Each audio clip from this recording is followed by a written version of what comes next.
Hello students, welcome to my YouTube channel kids and public school Mustafaganj Minapur. आज की इस video में हम लोग जानेंगे जैव प्रकरण का पार्ट 3 जानेंगे।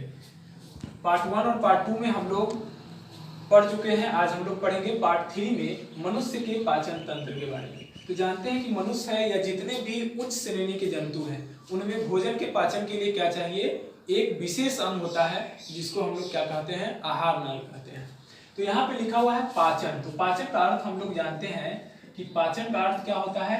कि पाचन का अर्थ हुआ कि जटिल जो पदार्थ हैं उन जटिल पदार्थों को क्या है, सरल पदार्थों में विघटित करना, ये कहलाता है पाचन।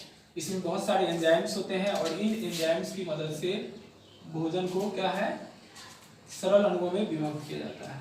ये पाचन तंत्र हुआ। तो ये पाचन तंत्र में हम लोग क्या करते हैं कि पाचन तंत्र का हुआ कि आहार नाल, पाचक ग्रंथियां और पाचन क्रिया, ये तीनों मिलकर के ये पाचन तंत्र का निर्माण करते हैं। ठीक है, एक बार और रिपीट कर देते हैं। यानी पाचन तंत्र का मतलब हुआ कि आहार नाल, जीवों का जो आहार नाल हुआ उससे संबंधित जो पाचक ग्रंथियां हैं और पाचन क्रिया, ये सभी मिलकर के क्या करते हैं, पाचन तंत्र का निर्माण करते हैं। तो मनुष्य का हम लोग पढ़ रहे हैं, मनुष्य के पाचन तंत्र के बारे में। तो फर्स्ट है कि आहार नाल, यानी आहार नाल के द्वारा ही मनुष्य जो है वह पूरी जो पाचन क्रिया है उसको वह पूरा करता है। तो मनुष्य का आहार नाल जो है, यह आहार नाल मुख गुहा से शुरू होकर के, ठीक है, मुख गुहा से शुरू होकर मल द्वार तक फैला होता है। इसकी जो लंबाई है वो 8 मीटर से 10 मीटर होती है। ठीक है, यह एक क्या है, कुंडलित रचना है। कुंडलित रचना का मतलब हो गया इस प्रकार की ये रचना है आहार नाल। आहार नाल के कई भाग होते हैं और इसके बहुत सारे कार्य भी हैं, अलग अलग भाग है, उनके अलग अलग कार्य है। तो हम लोग उनके एक एक भाग को और उनके कार्यों को पढ़ेंगे। तो फर्स्ट जो भाग है आहार नाल का वो है हमारा मुख गुहा, यानी कि मुंह। ठीक है, तो यह जो मुख गुहा है, उस मुख गुहा में हमें क्या रहते हैं, जीव रहता है, दांत रहते हैं, बहुत सारी क्या है, लार ग्रंथियां होती है। तो हम लोग फर्स्ट ऑफ ऑल क्या है, जीव के बारे में पढ़ेंगे। तो जानते हैं कि हमारी जो मुख गुहा है, तो वह मुख गुहा में क्या होता है, 2 जबड़े होते हैं। एक ऊपर की तरफ जबड़ा होता है, एक नीचे की तरफ जबड़ा होता है। और उन जबड़ों के बीच में हमारा क्या होता है, यह जीव जो है वो व्यवस्थित होता है। यह जो जीव है वह जीव के ऊपर छोटे छोटे क्या होते हैं, अंकुर होते हैं। ठीक है, जिनको हम लोग क्या कहते हैं, स्वाद कलिया कहते हैं। क्या कहते हैं, स्वाद कलिया कहते हैं। यह जो स्वाद कलिया है, जब मनुष्य भोजन करता है, जब हम लोग भोजन करते हैं तो उनके क्या है, विभिन्न स्वाद है, जैसे खट्टा होना, मीठा होना, कड़वा होना, तीखा होना। ये सारी चीजों ये सारी जो स्वाद है वह स्वाद कलियों के द्वारा मनुष्य को पता चलता है। इसके बाद है हमारा मुख गुहा में क्या होते हैं, दांत होते हैं। तो यह जो दांत है वो कितने प्रकार के होते हैं, 4 प्रकार के होते हैं। तो एक हो गया हमारा कतरनक, एक हो गया भेदक, एक हो गया अग्रचवर्णक और लास्ट क्या हो गया, चवर्णक। जो मनुष्य होते हैं, वयस्क मनुष्य, एडल्ट जो ह्यूमन है, उसमें क्या होते हैं, टोटल 32 टीथ होते हैं। ठीक है, तो यानी एक वयस्क मनुष्य में टोटल कितने हो गए, 32 दांत होते हैं। यह जो दांत है वह दांत हमारी ऊपरी जबड़ों में और निचली जबड़ों में क्या होता है, वो व्यवस्थित होता है। ठीक है, और यह दांत जो है हमें वो क्या है, हमारे मसूड़ों में, जबड़े में जो मसूड़ होते हैं उस मसूड़ों में हमारी दांत क्या होता है, जुड़ा हुआ रहता है। दांत का वह भाग जो मसूड़ के अंदर होता है, मसूड़ के अंदर होता है, उसको हम लोग कहते हैं जड़। जो बाहर होता है यानी मसूड़ के ऊपर होता है, उसको हम क्या कहते हैं, सिर या शिखर कहते हैं। हमारी जो दांत है उस प्रत्येक दांत में, यानी एक दांत में, प्रत्येक दांत में एक क्या होता है, मज्जा गुहा होती है। ठीक है, मज्जा गुहा। और उस मज्जा गुहा के ऊपर, इस मज्जा गुहा के ऊपर क्या होता है, डेंटाइन होता है। डेंटाइन, इस डेंटाइन जो है यह सबसे हड्डी से भी मजबूत यानी हड्डी से भी कड़ी और पीले रंग की यह परत है। इसके ऊपर डेंटाइन के भी ऊपर क्या होता है, इनामेल होता है, जो हमारी दांतों को क्या करता है, सुरक्षा प्रदान करता है। ठीक है, तो ये हो गया दांत के बारे में कुछ जानकारी कि दांत जो है वह टोटल कितने होते हैं, 32 होते हैं।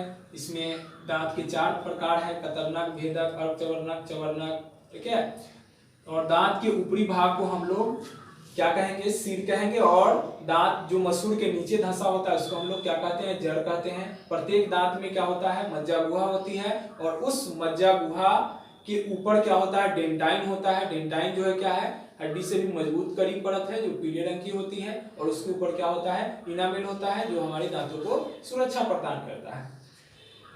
इसके बाद है हमारा, इसमें दांत का क्या काम हो सकता है।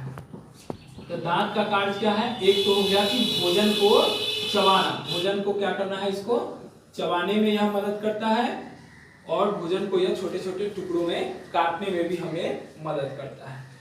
तीसरा है हमारा लाड़ ग्रंथिया। उस लाड़ ग्रंथिया से पहले हम लोग को एक चीज समझ लेना है, वो है दंत अस्थिक्षय।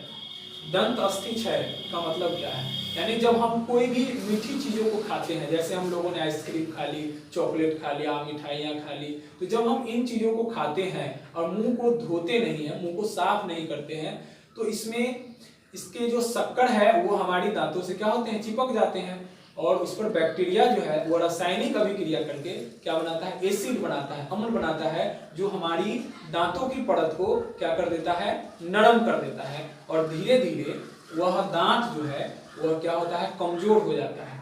इसलिए हम लोग को जरूरी है कि हम लोग दांतों की प्रतिदिन क्या करें, सफाई करें। जब हम किसी चीज को खाते हैं उसके बाद हम लोग को क्या है, दांतों की सफाई करनी चाहिए। अगर हम लोग ऐसा नहीं करते हैं, दांतों की सफाई नहीं करते हैं, तो यह धीरे धीरे यह बैक्टीरिया जो है हमारे दांतों के अंदर तक प्रवेश कर जाता है, जिसके कारण हमें दांतों में क्या होने लगता है, दर्द होने लगता है। ठीक है, तो ये थी दांत के बारे में कुछ जानकारियां। अब हम लोग आगे पढ़ेंगे, मुख गुहा में क्या होता है, लाड़ ग्रंथियां होती है। तो यह लाड़ ग्रंथियां कितने प्रकार की हैं, तो ये 3 प्रकार की हो गई, पैरोटिड ग्रंथि, सब मैंडिबुलर लाड़ ग्रंथि, सब लिंगुलर लाड़ ग्रंथि। तो ये 3 जोड़ी यानी 3 जोड़ी जो है यह लाड़ ग्रंथियां मनुष्य के मुख गुहा में पाई जाती है। यह जो है लाड़, जब हम लोग किसी चीज का नाम लेते हैं, जैसे हम लोग मिठाई का नाम ले लिया, आम का लिए, तो हमारे मुंह में पानी आ जाता है, जिसको हम लोग क्या कहते हैं, लाड़ कहते हैं। तो ये लाड़ ग्रंथियां जो है वो हमारे मुख गुहा में 3 जोड़ी लाड़ ग्रंथियां पाई जाती है। दूसरी चीज है हमारा कि यह जो मुख गुहा है, उस मुख गुहा में हम लोग जो भोजन करते हैं, तो भोजन मुख्य रूप से उसमें क्या होता है, उसमें होता है आपको विटामिन हो गए, कार्बोहाइड्रेट हो गए, प्रोटीन हो गए। तो मुख गुहा में सिर्फ और सिर्फ, मुख गुहा में आपको सिर्फ और सिर्फ कार्बोहाइड्रेट का ही पाचन होता है, प्रोटीन और वसा का पाचन मुख गुहा में नहीं होता है। ठीक है, जब हम लोग ये मुख गुहा में भोजन जो है वह लाड़ से सना हुआ रहता है, और कहां पहुंचता है, मुख गुहा के बाद ग्रसनी में पहुंचता है भोजन।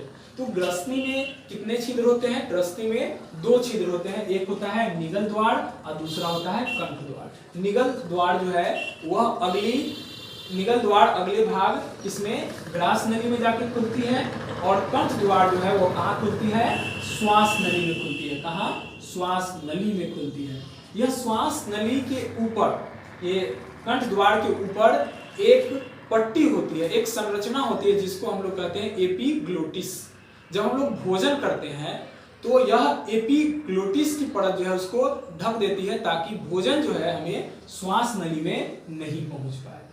तो इस श्वास नली में भोजन या कंठ द्वार के रास्ते भोजन जो है श्वास नली में नहीं पहुंचे, इसके लिए एक पट्टी होती है, जिसको क्या कहते हैं, एपिग्लोटिस। एपिग्लोटिस।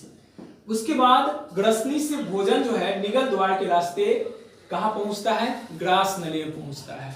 ग्रास नली में जब भोजन पहुंचता है तो भोजन क्या होता है, हमारी जो ग्रास नली की जो दीवारें हैं उनमें क्या होती है, सिकुड़न होता है, सिकुड़न और शीतलन होता है। जिस यानी कहने का मतलब है कि यह जो नली है, ग्रास नली, वो एक बार क्या होती है, सिकुड़ती है, एक बार फैलती है, जिसके कारण हमारा जो भोजन है वो धीरे धीरे नीचे की तरफ खसकता है। इसमें किसी भी प्रकार का पाचन नहीं होता है, सिर्फ भोजन जो है वह इस रास्ते से अमाशय तक पहुंचता है।